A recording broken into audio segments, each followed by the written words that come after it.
Hey guys, welcome back to my channel where we talk about overcoming toxic or narcissistic relationships. If you are new here, my name is Naila Abdullah. I'm a mental health therapist turned toxic relationship coach, and I specifically work with women who are looking to heal and move on past toxic or narcissistic relationships, as well as breaking that toxic cycle for good. So if that sounds like something that you need, that you're interested in, go ahead and subscribe to the channel and hit the notification bell so that you're notified every time a new episode goes up. So in today's episode, I'm going to answer your question of why do I feel guilty about leaving a toxic relationship? Some of you who have sent me this message by email, you state that you're either in the relationship and you're thinking about leaving, but you have guilt around it, or you have left, but you still feel guilty that you left this relationship. Now, some of you know me by now. You know I'm not just about coming on here and sharing information, but I'm also focused on the transformation. I don't just want you to be educated on this topic, but I want you to be able to get yourself the transformation and the results that you need, which is a peaceful life,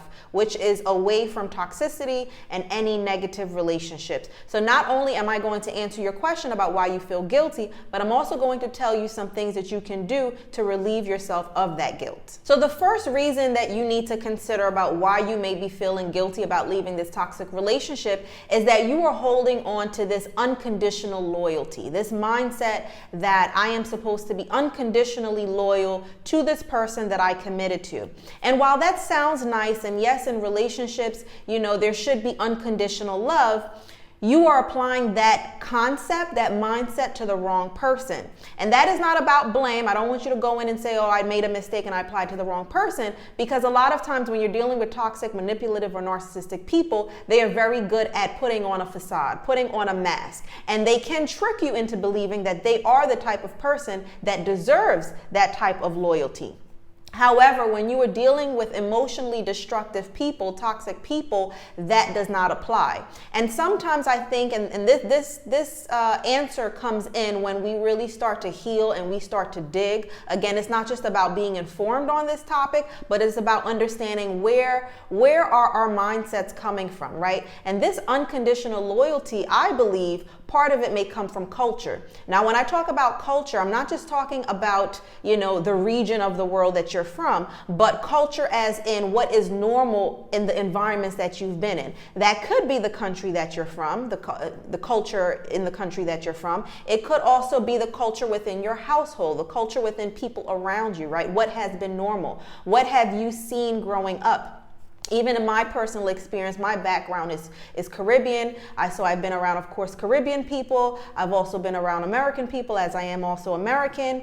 And one of the traits that I've seen, especially in the older generations, is that unconditional loyalty. Even if someone is being abusive towards you, and that also stems from not even understanding what abuse is, but that's a whole nother topic. So no matter how someone is treating you, you feel noble to be unconditionally loyal to them, right? And that you don't want to abandon that promise of unconditional loyalty that you made.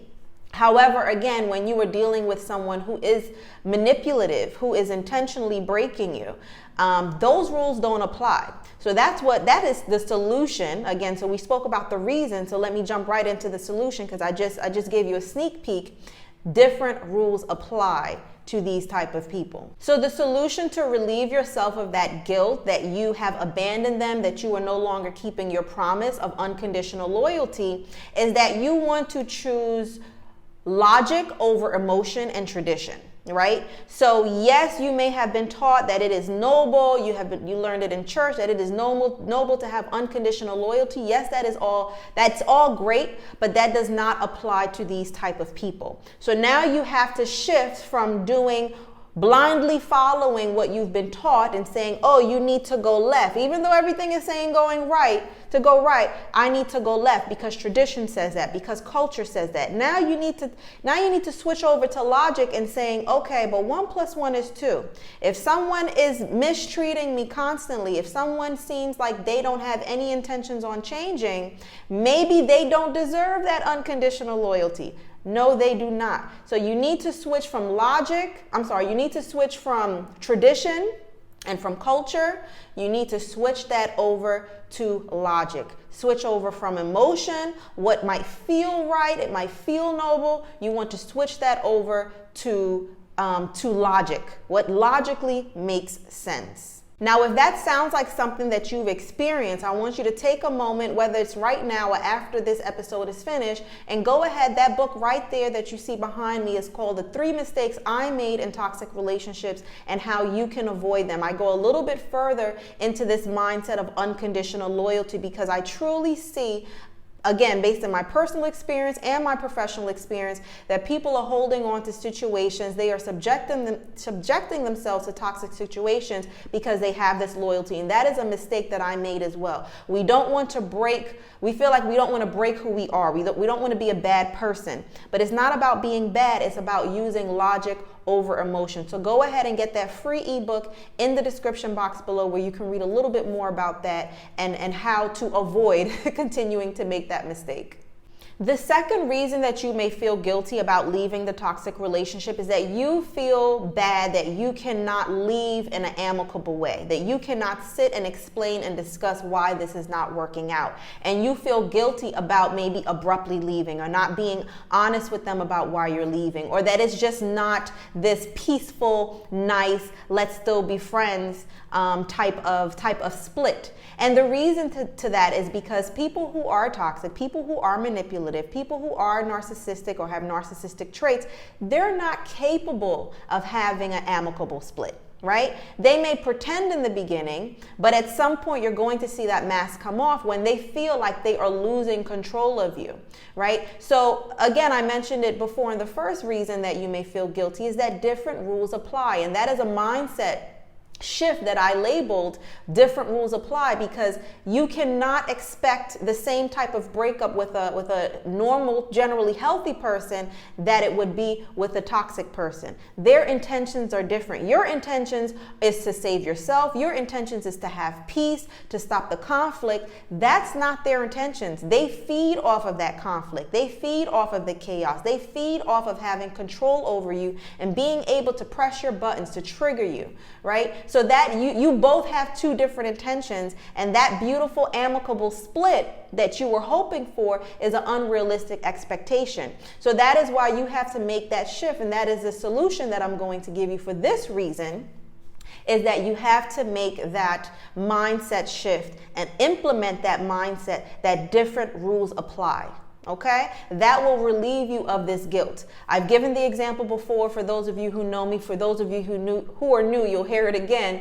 If you are driving down the road and you find a puppy versus a baby rattlesnake, you are going to treat those two creatures differently. You may pick up that puppy, you may cuddle with that puppy, you may say, I'm going to bring you home and take care of you and domesticate it and love on it. You're not going to do the same to the rattlesnake. Does that make you a bad person? No.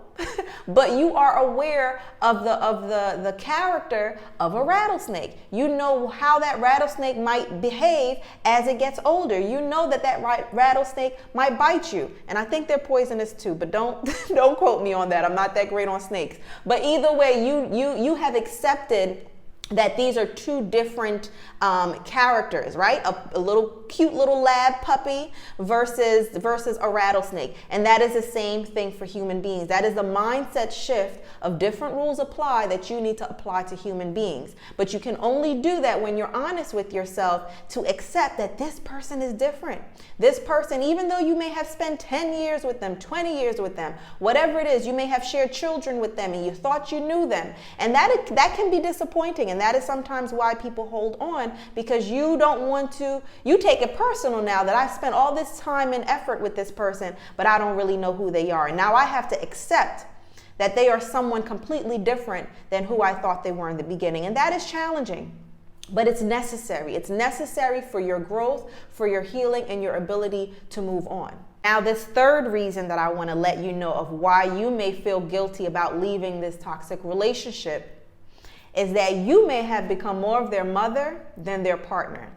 You may feel a sense of responsibility, and you may not fully be aware of this, but I'm hoping when you hear this come out of my mouth, it might trigger something for you. It might turn on a light bulb for you, because this often happens. Usually women who find themselves with toxic, manipulative, or narcissistic people are ambitious women, are high achieving women, are nurturing type of women. You want to see everybody win. You want to win, and you want to see everyone else win too. And sometimes you get into the habit of putting too much into everyone else winning more than they're putting into themselves. And in this type of toxic relationship, you may have become more of their mother, meaning that you are more concerned about their well-being than they are about themselves, meaning that you are doing a bit too much for them, things that they should be doing for themselves. So now you feel a sense of responsibility that if I leave, or now that I've left, whatever phase you're in, they can't live without me.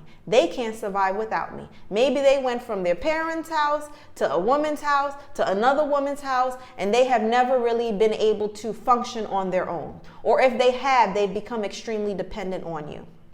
Okay, so that is maybe where some of that guilt is coming from. And it's understandable. It's understandable. But let me help you relieve some of that guilt. The solution to that is to accept that they are not your responsibility.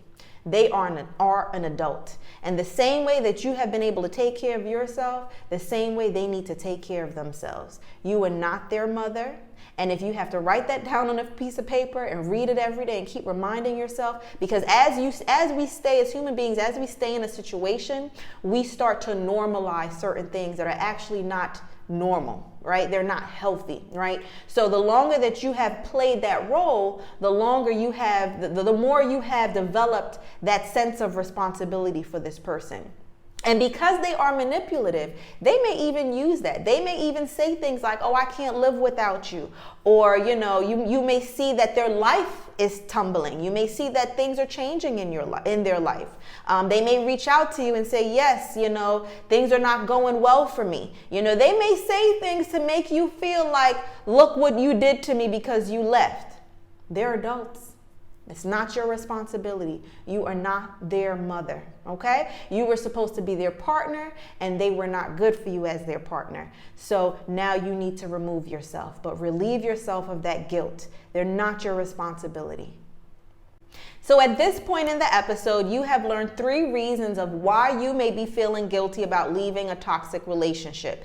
You are looking at this episode for a reason. You have already identified that this person is toxic. So you're not really confused, but there is some guilt behind it. So we spoke about those 3 reasons you may be feeling guilty. And we also spoke about the mindset shifts that you need to make to relieve yourself of that guilt. If you notice in my episodes and in my content that I talk about, a big part of healing and moving on from toxic or narcissistic relationships is not really about the physical change. It's more so about the mindset change. Again, we can become extremely informed about this topic, but we have to look at how the heck did I get here? How do I get out? And how do I make sure I don't get stuck in this situation again? And it all boils down to the mindset shift. And it's not something that happens overnight.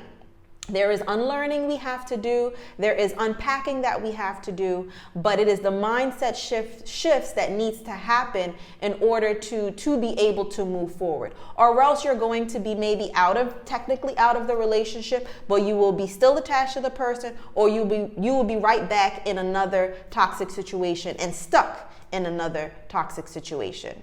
I want to remind you that guilt is a very normal emotion. It's a normal part of loss. And even though you're losing something that actually was not good for you, it does still feel like a sense of loss. So guilt is normal. I don't want you to feel bad about it. I don't want you to beat up on yourself about it. But I also am here to tell you, you don't need to remain stuck in it. Okay? And for those of you who don't know already, besides being a mental health professional, I have also been through toxic relationships. So I can relate to this from a personal standpoint. But again, I don't want you to be stuck here. Okay? So these tips are something that can help you to shift through that. Again, it's not just about the physical detachment, but it's about the mindset shift. So I hope that this was helpful for you. Again, if you want to learn from some of my mistakes, go ahead. That book behind me there is in the description box below. Go ahead and download it. It's called The 3 Mistakes That I Made in Toxic Relationships and How You Can Avoid Them. Thank you so much for watching this episode. If you have any questions, you are always free to put it in the comments below. There's also my email address in the description box below that you can email me directly and privately, of course. And I will see you in the next episode.